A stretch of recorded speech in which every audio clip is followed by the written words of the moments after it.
Her billionaire husband planned her quiet exit. With his parents, she chose her own way out.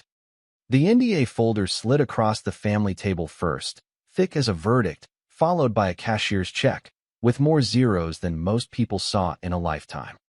Giselle Forte looked down at the papers, then up at the three people waiting for her to disappear politely. Her bright red dress cut through the room like a warning flare, powerful, tailored, impossible to ignore, while Sebastian Winslow sat opposite her in a flawless black suit, and Valerie Dupont watched from his right side in a soft white dress that pretended innocence, while claiming a chair that was not hers. Sebastian's parents did not raise their voices when they explained the arrangement. They simply placed a price on 7 years of marriage, 7 years of loyalty, 7 years of crisis strategy, then called it dignity. They were not asking Giselle to leave. They were purchasing an exit. Giselle did not cry. She did not reach for the check. She only rested one finger on the corner of the NDA and began reading like a woman who had just discovered the enemy had handed her their entire plan. Sebastian cleared his throat first, because silence had always made him uncomfortable when he was not controlling it. "Giselle," he said, careful and polished, "this does not have to become difficult." His mother, Eleanor Winslow, sat beside him, with pearl earrings, a silver pen, and the serene expression of a woman who had mistaken cruelty for breeding. His father, Malcolm Winslow, leaned back as if the matter had already been settled by wealth itself. Valerie lowered her eyes at the perfect moment, playing fragile, playing patient, playing the woman who had waited respectfully for another woman's chair to be emptied. Giselle noticed all of it. She had trained billionaires through federal investigations, donor scandals, hostile interviews, failed product launches, executive affairs, leaked emails, and one disastrous charity audit that would have buried the Winslow name if she had not rewritten the entire public response in 43 minutes. She knew performance when she saw it. This was not a family meeting. This was a controlled narrative. And they had made one fatal error. They had invited the strategist. The check sat there, beautiful and insulting, as if money could compress a woman's life into a transaction and make the moral mess disappear before dessert. The NDA was worse. It did not merely ask for confidentiality. It attempted to claim ownership over language, campaign structures, crisis frameworks, donor messaging, reputation protocols, and every carefully engineered sentence Giselle had built, while Sebastian smiled for cameras and accepted applause. Her husband watched her face, waiting for shock. His parents waited for gratitude. Valerie waited for vacancy. Giselle gave them none of it. For one quiet second, something inside her cracked, not loudly, not dramatically, but with the clean finality of glass breaking behind a closed door. She remembered every event where she had stood 3 steps behind Sebastian while he delivered words she wrote. She remembered smoothing over his arrogance, translating his father's contempt into philanthropy, turning his mother's elitism into legacy values, and burying the family's worst instincts beneath language clean enough for investors to trust. She had protected a dynasty that had never once mistaken protection for partnership. Then her face stilled. The pain did not leave her. It sharpened. "Before I respond," Giselle said, her voice low, steady, and almost gentle, "I want to understand the offer correctly." Malcolm gave a small approving nod, as if she were finally becoming reasonable. "You want me to sign away my marriage, my public history, with this family, my right to speak about the circumstances of this separation, and apparently my authorship of professional materials I created before, during, and beyond my role as your daughter-in-law." Sebastian's jaw tightened. Eleanor's pen stopped moving. Valerie looked up too quickly. Giselle turned one page, then another, not rushing, letting the paper itself become the sound of consequence. "And in exchange," she continued, "you are offering me a check large enough to make you feel generous, but small enough to prove you still think I do not understand value." The room lost oxygen. Sebastian leaned forward. "Giselle, this is meant to protect everyone." She looked at him then, really looked at him, at the expensive black suit, the practiced sincerity, the man who had mistaken her composure for permission. "No," she said, "this is meant to protect you from what happens when I stop protecting you." No one spoke. Across the table, Valerie's white dress seemed suddenly less bridal and more like a costume waiting for bad lighting. Eleanor recovered first, smoothing her expression into something colder. We are offering you a graceful exit.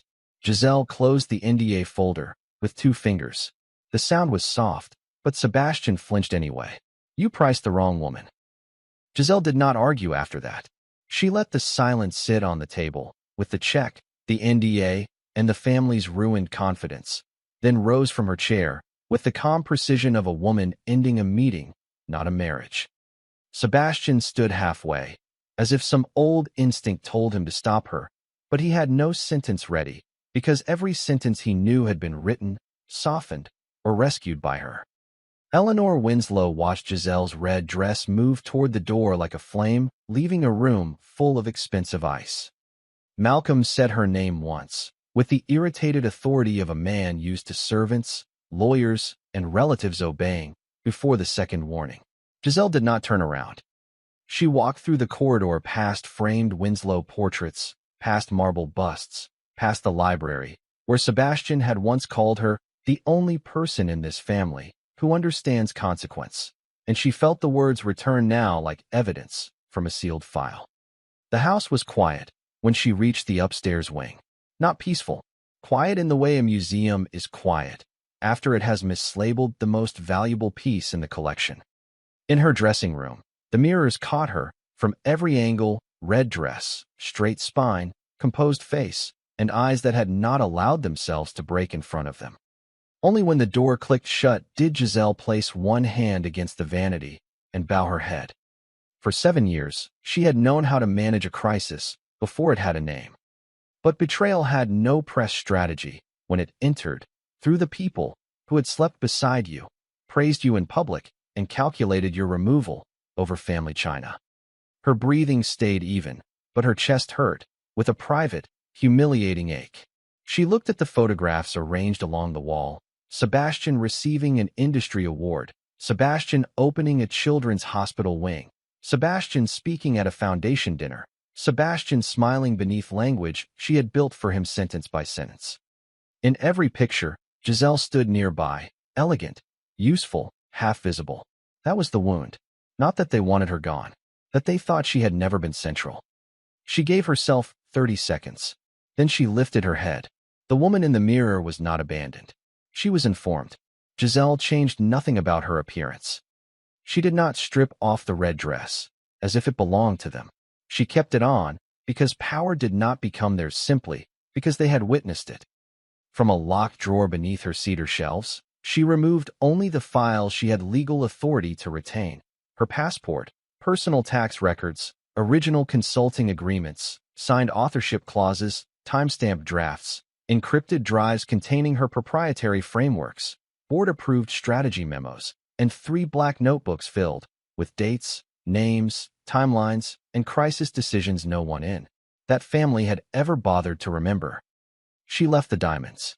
She left the handbags. She left the gowns bought for rooms, where she had been expected to look expensive and speak only when useful. At 6:03 p.m., she opened a small stationery box, took out a heavy cream envelope, and placed her wedding ring inside without ceremony. No table, no plate, no dramatic little performance for people who had already tried to turn her pain into paperwork. She added one printed document, centered and clean: invoice for 7 years of crisis management consulting. Under the title were line items they would understand too late: executive scandal containment, donor reputation repair, hostile media preparation, foundation misconduct messaging, shareholder confidence preservation, emergency statement drafting, spousal image stabilization, legacy narrative reconstruction. At the bottom, where a total should have been, she wrote one sentence by hand: payment due and accountability. At 6:17 p.m., the courier arrived through the side entrance, signed for the sealed packet, and accepted the delivery address for the Winslow family attorney. Giselle watched the envelope leave in a stranger's hand and felt the first clean edge of freedom. Behind her, the mansion still held the perfume of wealth, polished wood, and other people's expectations. In front of her, The evening opened like a door no one had permission to close. She picked up one leather case, walked down the back staircase, and past the dining room, without looking in. Sebastian's voice reached her once, thin and uncertain, calling her name from somewhere behind the walls. Giselle kept walking. At the front door, she paused only long enough to remove her key from the ring and place it in the silver bowl by the entrance. Then she stepped outside, with everything essential and nothing that begged to be remembered. By 7:42 p.m. Giselle Forte was not in a hotel bar, not in a friend's guest room, not sitting in the back of a car trying to understand how a marriage had become a transaction. She was in a private conference room on the 26th floor of a downtown legal tower, still wearing the red dress, with her leather case open on the table and 3 attorneys reading in silence. The lead attorney, Marin Bell, was 49, sharp-eyed, and known for taking apart powerful families, without ever raising her voice. Beside her sat an intellectual property specialist and a forensic finance consultant, both adults, both already quiet in the way serious professionals become quiet when the evidence is better than the speech. Giselle had not arrived with rage. She had arrived with records, retainer agreements, draft histories, time-stamped strategy documents, board communications, email chains showing that Sebastian Winslow had forwarded her language to executives, as if wisdom naturally came attached to his name. Crisis matrices she had designed before the marriage.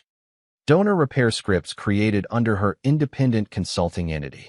Foundation response protocols, with her initials embedded in the metadata. 7 years of invisible labor, filed so cleanly that even Betrayal had to respect the margins. Marin turned one page of the NDA, then looked over her glasses. They tried to classify your professional work as marital discretion. Giselle nodded once. They assumed I would be too humiliated to read carefully. The intellectual property attorney gave a short, humorless breath. That assumption may cost them more than the check.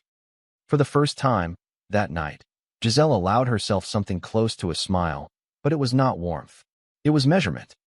The forensic consultant reviewed the financial offer and found the insult hiding inside the generosity. The check was large enough for headlines, if leaked, but structured to imply final settlement, reputational silence, and implied consent to surrender future claims. It was not an exit package. It was a containment device. Giselle listened, hands folded, her posture elegant and still, while the room translated disrespect into legal categories. Breach exposure, intellectual property misuse, coercive settlement posture, unauthorized appropriation of consulting frameworks, potential shareholder relevance, if Winslow leadership had materially depended on undisclosed crisis management structures. Every phrase clarified the same truth. They had not only underestimated her heart, they had underestimated her documentation. At 8:31 p.m., Marin began drafting the response. The Winslow family's proposed NDA would be rejected in full. Giselle would not sign away her right to defend her authorship, her professional reputation, or her ownership of independently created crisis materials. Forte Strategic Communications, her existing dormant entity, would immediately issue a notice of rights reservation. The Winslow Group, the Winslow Foundation, Sebastian personally, and all affiliated family offices would receive formal notice that Giselle reserved all rights over her proprietary frameworks, ghostwritten executive statements, donor confidence scripts, media containment templates, apology architecture, risk escalation charts, and leadership rehabilitation protocols, and that any continued use would require written licensing. No accusation would be made publicly. Not yet. That was the beauty of it. Giselle knew the most powerful statements were often the ones sent privately, before the market learned why people were afraid. Across town, in the Winslow estate, Sebastian opened the cream envelope under his mother's stare and his father's impatience. The ring fell into his palm first, colder than it should have been. Then came the invoice. He read the title once, then again, as if the words might rearrange themselves into something sentimental. They did not. Invoice for 7 years of crisis management consulting. His fingers tightened around the paper. Eleanor asked what it said. Malcolm demanded the amount. Sebastian reached the final handwritten line, payment due and accountability, and found that his voice had left him without permission. He could speak to investors, reporters, trustees, and senators when Giselle had written the spine beneath his sentences. But alone with her truth, he had nothing prepared. Back in the legal tower, Giselle signed the rejection letter with a black fountain pen. Marin slid the final document into a folder and said, "Once this is delivered, they will understand you are not leaving quietly." Giselle capped the pen. "No," she said. "They will understand I was quiet by choice." Now pause with me here, because this is the part of the story most people misunderstand. The Winslows thought they were managing a divorce, but what they were really doing was revealing the psychology of inherited power. You see, families like that often do not believe loyalty is a gift. They believe loyalty is property. They believe if you stood beside them long enough, protected them well enough, softened their ugliness often enough, then your silence becomes something they are entitled to own. That is why the check mattered. It was not just money. It was a mirror. It showed Giselle exactly what they thought her 7 years were worth once her usefulness became inconvenient. And tell me, what would you do if the people you saved in private decided to remove you in public language, with polished silverware, quiet voices, and a legal folder thick enough to bury your name? Most people imagine dignity as softness, a graceful smile, a noble exit, a woman swallowing humiliation so everyone else can stay comfortable. But real dignity is sharper than that. Real dignity is the moment you stop auditioning for compassion from people who are invested in misunderstanding you. Giselle did not scream, because screaming would have given the Winslows a story they knew how to use. They could have called her unstable, bitter, emotional, difficult. They could have told the board, the donors, the family friends, and every private club in the city that Sebastian had tried to handle the separation generously, but Giselle had made it unfortunate. That is the oldest trick in elite betrayal. First, they wound you. Then they judge the sound you make. Giselle gave them no sound. She gave them paperwork. And that is why her calmness was so frightening. It was not weakness. It was containment. A crisis strategist understands that the first emotional reaction is often the least useful evidence. She knew that pain, if displayed too soon, becomes spectacle. But pain, if organized, becomes leverage. The Winslows had spent years depending on her ability to turn chaos into language, scandal into sequence, shame into controlled damage. Then they handed her the most dangerous crisis she had ever managed, her own erasure. And instead of collapsing inside it, she treated it like hostile messaging. Identify the lie, preserve the record, control the timeline, define the terms before the enemy defines you. That is not coldness. That is survival with discipline. Sebastian's parents made another mistake too, one far deeper than arrogance. They confused access with authorship. Because Giselle had worked inside their home, inside their marriage, inside their family machine, they assumed her mind belonged to the machine. But intelligence does not become family property because it saved the family name. Talent does not become marital furniture because it sat quietly beside wealth. And silence does not mean consent. Sometimes silence is a professional courtesy before legal notice arrives. Look at the cruelty of their plan. Valerie sat there in white, not shouting, not demanding, simply occupying a place that had not been emptied yet. Sebastian wore black like a man attending the funeral of his own accountability. His parents presented the check like a blessing. All of it was staged to make Giselle feel already gone. But Giselle understood staging better than all of them. She saw the frame. She saw the audience. She saw the intended headline. Difficult wife exits gracefully after generous settlement. Then she rewrote it without raising her voice. That is the lesson here. When someone offers you money to disappear, they are admitting two things at once. First, they know you have value. Second, they are terrified of what happens when you decide that value is not for sale. So no, Giselle did not leave that house defeated. She left with the one thing the Winslows could not buy, inherit, marry, or intimidate out of her. She left with ownership of herself. And from that moment forward, the question was no longer whether the Winslows could survive without her love. The question was whether they could survive without her mind. 3 weeks later, Forte Strategic Communications opened, without a ribbon cutting, without champagne, without any glossy announcement designed to impress the same people who had mistaken Giselle Forte for decoration. The industry had not discovered Giselle overnight. It had simply lost the Winslow name that used to block the view. The office sat on the 18th floor of a narrow downtown building, with clean glass walls, old oak floors, and a conference table large enough for serious decisions, but not large enough for vanity. Giselle chose it deliberately. She wanted a place where truth could enter without being softened by chandeliers. On the first morning, she arrived before 6 a.m. In a tailored red suit, her hair pinned, with quiet precision, her leather case in one hand, and a stack of client refusal letters in the other. That became her first rule. Forte Strategic would not clean up lies. It would not bury victims. It would not manufacture innocence for powerful people who wanted reputation without correction. Her firm would handle crisis the way surgeons handle damage. Find the source, stop the spread, remove what is rotten, and tell the patient the scar is part of the truth. Her first hires understood that immediately. Marin Bell referred a former Federal Communications director with steel gray hair and no tolerance for vague apologies. A data analyst named Priya Nandan came from a shareholder risk firm where she had learned how public trust collapsed before stock prices admitted it. A legal messaging specialist named Owen Mercer joined after leaving a corporate defense agency that paid well and slept poorly. Every person Giselle hired was an adult, seasoned, disciplined, and allergic to empty polish. They worked long hours, but not in panic. There was a rhythm to the room. Whiteboards filled with timelines. Folders stacked by legal exposure, stakeholder damage, and moral responsibility. Draft statements were cut down until every sentence could survive a hostile interview. At 11:48 p.m. on the ninth night, their first major client arrived through a private elevator, a technology founder whose board had discovered years of internal negligence hidden beneath innovation language. He expected Giselle to help him sound misunderstood.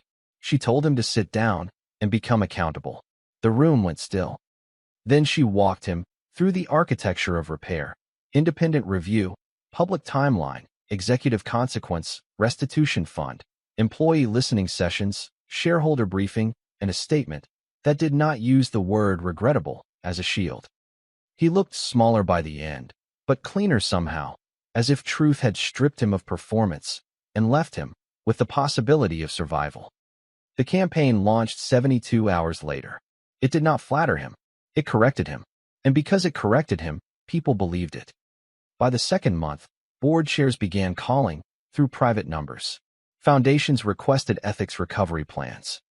CEOs who had once smiled over Giselle's shoulder at Winslow dinners now waited 15 minutes in her reception area and pretended they had always known she was brilliant. Giselle never corrected them. She simply charged them accordingly. Some nights, when the city blurred beneath her office windows and the staff had gone home, she felt the old ache return, quiet and precise. Not for Sebastian, not anymore. For the woman she had been, when she believed loyalty would eventually be recognized as love. She allowed herself to feel that loss without letting it become a leash. Then she returned to work. On a Monday morning in late spring, a financial journal published a profile of her firm with a headline that moved through private equity offices before breakfast, the strategist CEO's call before the market opens. Giselle read it once, placed the magazine in a drawer, and prepared for her next client. Recognition was useful. Ownership was better. By the end of the 6th month, Forte Strategic Communications was no longer a quiet firm with a sharp reputation. It had become the room powerful people wanted access to before the rest of the world learned they were in trouble. Giselle's name moved through boardrooms differently now, not as Sebastian Winslow's former wife, not as the elegant woman in red who used to stand beside a billionaire, but as the strategist whose advice could decide whether a company survived its own truth. She was invited to a closed leadership summit in Aspen, not as a guest, not as someone's spouse, but as the keynote speaker for a private audience of founders, institutional investors, university trustees, foundation presidents, and legal officers who had paid more than $20,000 a seat to hear her explain reputational risk. The ballroom was white stone, dark wood, and winter light, expensive without being warm. Giselle walked onto the stage in a red tailored suit, bright and controlled, the kind of red that did not ask permission to be seen. For a moment, the room held the old reflex of recognition, the small collective adjustment that happens when people realize they once underestimated the person they are now waiting to learn from. Giselle placed her notes on the podium, looked across the audience, and did not soften herself. Reputation is not image, she began. Reputation is accumulated evidence. No one moved. She spoke for 46 minutes, without theatrics, explaining how public trust collapses long before market value admits it, how arrogance creates silence inside institutions, how silence becomes rot, and how rot eventually finds oxygen. She did not mention the Winslows. She did not need to. Every sentence carried the authority of someone who had lived inside a polished machine and understood exactly which gears were made of fear. She told them a crisis was not the moment a secret became public. A crisis was the long private period when powerful people knew the truth and chose comfort instead of correction. Pens moved faster then. Investors leaned forward. Lawyers stopped checking their phones. At the back of the ballroom, a media executive whispered to his partner, "She is not selling damage control. She is selling consequence." Giselle heard it and continued. After the keynote, people approached her with careful respect, not the lazy charm they once offered at galas. A hospital network chair asked for a governance audit. A luxury hotel group requested a culture review after 3 senior resignations. A venture fund wanted crisis simulations for every portfolio company, over $100 million in valuation. Giselle accepted only the work that met her standards. Power no longer impressed her simply because it could pay. Across the country, Valerie DuPont watched a clip of the keynote on her phone while seated in a Winslow townhouse breakfast room that had never learned how to be comfortable. She wore white again, but the color no longer looked victorious. It looked thin. The comments beneath the clip called Giselle brilliant, exacting, necessary, formidable. Valerie scrolled until her thumb stopped moving. She had inherited proximity to the Winslow name, but not the invisible architecture that had kept it standing. In his office, Sebastian watched the same video alone. His black suit jacket hung on the back of his chair, his tie loosened, his face lit by the screen. When Giselle said, "A brand built on silence eventually becomes hostage to the loudest truth," he paused the video and stared at the frozen frame. For the first time, he understood that she had not disappeared. She had become measurable. The first fracture at Winslow Group looked small enough for Sebastian to dismiss. A leaked internal memo from the foundation showed senior leadership discussing donor concerns with the kind of elegant contempt that sounded harmless in a private room and poisonous on a public screen. For 7 years, Giselle would have caught the tone before it became a headline. She would have removed the arrogance, mapped the stakeholders, prepared the apology, briefed the board, and given Sebastian 3 sentences clean enough to sound human. Without her, his new consultants waited 9 hours before issuing a statement that used the phrase contextual misunderstanding twice and accountability not once. By morning, the story had grown teeth. A business anchor read the statement aloud and asked why a billion-dollar institution sounded offended by the idea of explaining itself. The stock dipped. Sebastian called it noise. His father called it political overreaction. Eleanor Winslow called it poor media discipline, as if discipline had not walked out of their house in a red dress with 1 leather case. The second fracture came 5 days later, when a former foundation director published an essay describing a culture of image management, without internal correction. The language was careful, legally reviewed, and devastating because it did not exaggerate. It simply arranged the truth in order. Giselle saw the essay from her office and recognized the pattern immediately. A system that had lost its interpreter was now speaking in its natural voice. She closed the tab and returned to her own client briefing. She did not need to push the Winslows down. Gravity had finally been allowed to do its work. Sebastian attempted a televised interview at 8 a.m. on a financial network, wearing a black suit. so perfect it only made his exhaustion look more expensive. The host asked whether Winslow leadership had ignored years of internal warnings. Sebastian smiled too late. He said the family was committed to values-driven transparency, then refused to answer a direct question about governance review. The clip spread before lunch.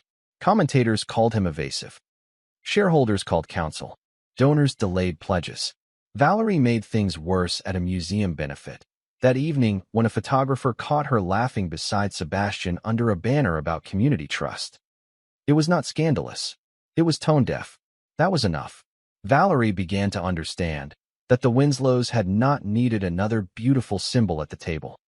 They had needed the strategist they had thrown away. By the next trading day, Winslow Group had lost more than 8% in market value, and the private calls began changing temperature. Men who had once clapped Sebastian on the shoulder now asked for written assurances. Women who had once invited Eleanor to charity committees suddenly had scheduling conflicts. Malcolm blamed the consultants, then the press, then short sellers, then an unnamed campaign of resentment against successful families. No one at the table said Giselle's name at first. That was pride. By Thursday, pride had become unaffordable. In an emergency board session, the new communications chief presented a 12-slide recovery plan filled with polished phrases, vague listening initiatives, and a proposed video from Sebastian filmed in soft natural light. One director, a retired banking executive named Helena Price, looked at the deck and said, "This is cosmetics on a structural wound." The room went quiet. Sebastian's fingers tightened around his pen. Helena continued, "For 7 years, our crises resolved before becoming institutional threats. Now we cannot answer a basic question without creating 3 more. What changed? Everyone knew. Eleanor looked toward the windows. Malcolm stared at the table. Sebastian said nothing because the truth had arrived without needing permission. Giselle had not been a wife standing near power. She had been the system that kept power from exposing itself. The board voted to convene a shareholder crisis hearing within 10 days. Outside advisors submitted names for emergency reputation counsel, and one recommendation appeared. So often it became impossible to ignore. Giselle Forte. Sebastian read her name on the final memo. His hand did not shake dramatically. It only trembled once, just enough to blur the ink. Then his phone rang, and for the first time in his adult life, he was afraid to answer, without knowing what Giselle would have told him to say. The shareholder crisis hearing, arranged as a private emergency arbitration session, was held in a glass-walled chamber 40 floors above Midtown, a room so cold and precise it seemed designed to remove emotion from disaster. Sebastian Winslow arrived early in a black suit that still cost more than most people's monthly rent, but the elegance no longer protected him. His tie was perfect. His eyes were not. Malcolm sat at the far end of the table, with a legal pad he had not written on, and Eleanor wore the controlled expression of a woman who had finally discovered that polish could not stop financial bleeding. Valerie was not invited inside the chamber, which may have been the first honest decision the Winslow family had made in months. Board members filled one side of the table, shareholder representatives the other, and every document in front of them pointed to the same conclusion. The Winslow machine had not merely suffered a public relations setback. It had lost the person who knew how to translate power into trust. At 9:03 a.m., the door opened and Giselle Forte entered, with Marin Bell, 2 senior associates, and the chief operating officer of Forte Strategic Communications. Giselle wore red again, not the dress from the family meeting, but a structured red suit, with clean lines and no unnecessary ornament. The room shifted before anyone spoke. Sebastian stood because habit still remembered marriage, but his voice did not arrive with him. Giselle took the seat across from him, placed a slim folder on the table, and looked at the board, not at the man who had once believed he could remove her with a check. The chair of the special committee, Helena Price, began carefully. "Miss Forte, thank you for agreeing to attend this preliminary consultation." Giselle nodded. "I agreed to clarify boundaries, not to consult." That sentence landed harder than an accusation, because it was administrative, exact, and final. Sebastian leaned forward, his hands folded too tightly. "Giselle, No one is asking you to ignore what happened. She turned to him then, calm enough to make his discomfort visible. That is not true. Your entire family asked me to ignore what happened. You just called it an agreement. Malcolm's jaw tightened, but Marin opened her folder by half an inch, and he remembered counsel was present. Sebastian tried again. The company is exposed. Employees are anxious. Shareholders are losing confidence. Whatever happened between us, we both know what we built matters. Giselle's eyes stayed on him. What I built was a crisis architecture. What you built was dependence on a woman you planned to erase. No one interrupted. The words were not emotional. They were forensic. She opened her folder and slid one page forward, a summary of restricted materials, executive apology structures, donor confidence protocols, escalation matrices, hostile interview preparation, foundation repair language, stakeholder sequencing, and market stabilization scripts, all created or substantially authored by her, before the Winslows tried to absorb them through silence. You attempted to purchase my absence and appropriate my work in the same document, she said. That was not only insulting, it was operationally reckless. Eleanor's lips parted, then closed. Sebastian's fingers tightened around a pen until the metal clip bent slightly under pressure. His self-possession did not collapse in a grand scene. It thinned. It lost color. It became a man realizing that the woman he had underestimated was now the only person in the room with an intact strategy. Helena Price asked the question everyone had been avoiding. Would Forte Strategic consider a limited emergency engagement under market terms? Giselle looked at the board chair with professional respect. No. The answer was quiet enough to be worse than anger. Sebastian inhaled as if to object, but Giselle continued, before he could borrow dignity from urgency. I do not stabilize institutions that punish truth privately and request competence publicly. I do not license frameworks to leadership teams that tried to redefine my authorship as marital discretion. And I do not return to fires set by people who removed the alarm system because they disliked who installed it. A shareholder representative lowered his eyes. Malcolm stared at the city below, as if looking for a version of wealth that could still command her. Sebastian finally spoke, but his voice had narrowed to something almost unfamiliar. So you came here to let us fail. Giselle closed her folder. No, Sebastian. I came here to confirm that I will not fail for you again. The chamber went completely still. She stood, smoothing nothing, needing no dramatic exit to make the moment permanent.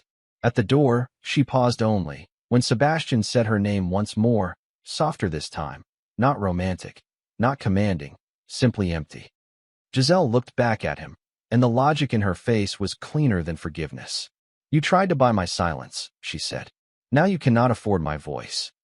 Then she left the room, with her counsel, her company, and the one reputation in that chamber that had appreciated in value. The door closed behind Giselle Forte with a softness that made the silence inside the arbitration chamber feel even heavier. No one chased her. No one had the language for it. Sebastian remained standing for several seconds, one hand resting on the table, the bent pen still trapped beneath his fingers like a small, ridiculous piece of evidence. Malcolm Winslow looked older in the cold glass reflection, not ruined, not theatrical, simply reduced by the discovery that money had limits. Eleanor stared at the empty doorway, with the expression of a woman trying to locate the exact moment control had stopped obeying her. The shareholder hearing continued, without Giselle, but everyone in that room understood the decision had already been made. The Winslow family would have to answer, without the mind that had always turned their arrogance into acceptable grammar. Over the following weeks, the company hired 3 separate advisory firms, issued 2 revised statements, delayed 1 investor call, and watched every correction create another question. The stock did not collapse in one cinematic plunge. It declined the way trust usually does, point by point, call by call, hesitation by hesitation, until analysts stopped asking whether the Winslows had a messaging problem and began asking whether they had a leadership problem. Valerie DuPont remained in the townhouse, dressed beautifully, photographed occasionally, and mentioned less and less by people who understood that proximity to power was not the same as power. Sebastian continued attending meetings in black suits, but the suits looked like costumes now, elegant covers over a man who had mistaken borrowed brilliance for inheritance. He did not fall to his knees. He did not make some public confession wrapped in tears. He became quieter. That was more believable. Some men do not break loudly when their self-image fails. They simply lose the confidence to enter a room before knowing who will write the first sentence for them. Giselle heard updates only when they crossed professional channels. She did not search his name. She did not build her freedom around watching him lose. That would have been another form of attachment, and she had worked too hard to become the author of her own life. Forte Strategic Communications moved into a larger office before the end of the year, not because Giselle wanted marble, but because her team needed more rooms for more work, more analysts, more legal partners, more truth brought carefully into daylight. One morning, she stood before a new group of senior consultants in a red dress, as vivid as the first one, but the woman inside it had changed. She was no longer proving that she could survive a room designed to erase her. She was designing rooms where no one had to disappear to keep power comfortable. Now listen, because this is where the story stops being about one marriage and becomes about something much bigger. You see, the Winslows made the fatal mistake of believing silence was the same as surrender.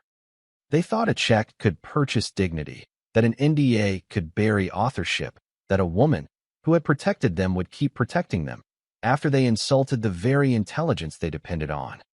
But people are not infrastructure you can use for years and remove without consequence. A mind has ownership. A reputation has memory. A woman's calm is not always forgiveness. Sometimes it is the final moment before she stops saving you. Tell me, what would you have done in Giselle's place? Would you have shouted across that table, or would you have done what she did and let the paperwork speak louder than pain? Her victory was not revenge in the cheap sense. She did not destroy them with lies. She did not beg the world to pity her. She simply withdrew the labor, language, and loyalty they had mistaken for entitlement. And once she stopped translating their cruelty into elegance, the world finally heard them clearly. Months later, after signing a major institutional client, Giselle paused at her office window and looked over the city that had once known her only as someone's wife. Her reflection stared back, red, composed, free. Then her phone lit up with another call from a Winslow representative. She declined it, without emotion, and walked back to her team. "We do not clean reputations," she said. "We reveal what they are worth." This story is a fictional narrative created for entertainment, reflection, and educational purposes. Any resemblance to real people, places, or events is purely coincidental.